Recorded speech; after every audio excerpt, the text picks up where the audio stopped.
Hi, and welcome to our next level 2 probability video. This is our first of two videos talking about the standard normal distribution. Now this video by itself is going to be confusing if you don't watch this one and the next video together or roughly in the same time, because if you don't watch the next video, this really isn't going to make a lot of sense. All right, let's talk about the standard normal distribution. The standard normal distribution is a normal distribution curve that has been converted to get a mean of 0 and a standard deviation of 1. It's useful when we compare different data sets and helps us solve more complicated problems.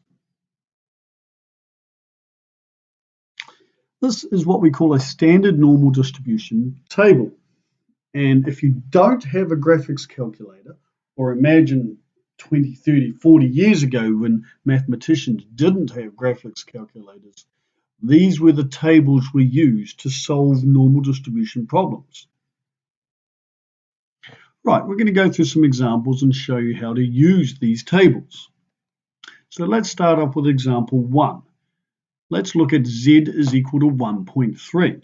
Now, for now, don't get too stressed about what the heck z means. We'll explain that a lot more in the next video on this. But for now, just think of looking at the diagram, think of it as between 0 and 1.3. So to get a z value of 1.3, we're going to scan down and we're going to find a z value of 1.3, and that gives us a probability of 0.4032. So if z was equal to 1.3, the probability being between 0 and 1.3 is 0.4032, or 40.32%. We used a calculator. You'll find very quickly we could find out the same value, a little bit more accurate on the calculator because the tables have been rounded. All right, example 2. What about if z was negative 2.1? Well, the negative actually doesn't mean much apart from the fact that we are below the mean of 0. So when we go to use the table and we were told z was negative 2.1, we ignore the negative and we just find 2.1, which gives us 0.4821. So we can say the probability of z being between negative 2.1 and 0 is 0.4821.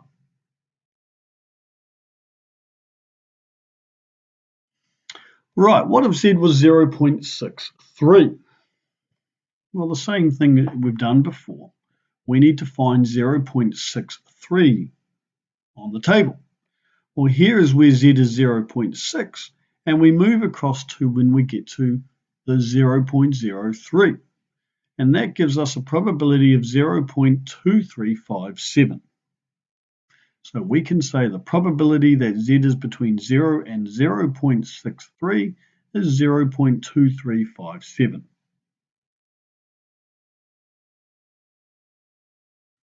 Right, when we get to z is 1, let's have a look at what's going on here. Here z is 1, 0.3413.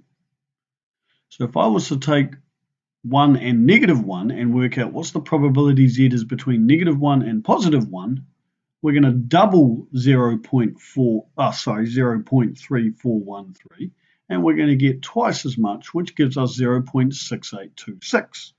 If we times that by 100, it's about 68%. We do the same when z is 2, we double it to about 95%.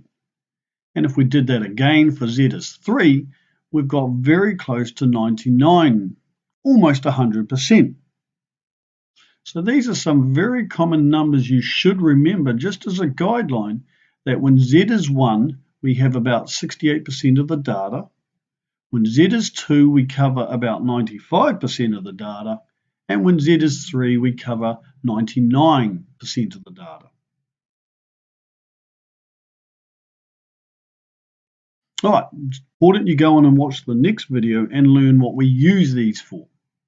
So great, thanks for watching.